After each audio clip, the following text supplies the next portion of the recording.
السلام علیکم ورحمۃ اللہ وبرکاتہ۔ نحمدہ ونصلی علی رسول الکریم، اما بعد۔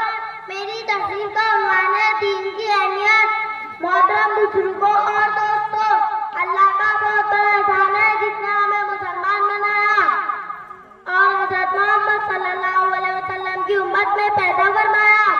سب سے پیارا احسان ہم کو دیا جس کے ذریعے ہم اپنی پوری زندگی اللہ تعالیٰ کے حکم اور نبی کریم صلی اللہ علیہ وسلم کی طریقوں پر گزار سکتے ہیں۔ اگر ہم دین پر چلیں گے تو اس کے بدلے دنیا کی اچھی زندگی اور ہمیشہ ہمیشہ کی جنت ملیں گی۔ اللہ ہم سب کو دین پر چلنے کی توفیق فرمائے، آمین۔ وآخر دعوانا الحمدللہ رب العالمین۔ میں اپنی تقریر ختم کرنا چاہتا ہوں اس شعر کے ساتھ۔ سودا گرامی نہیں عبادت خدا کی ہے، سودا گرامی نہیں عبادت خدا کی ہے، اے بے خبر جزا کی تمنا بھی تو دے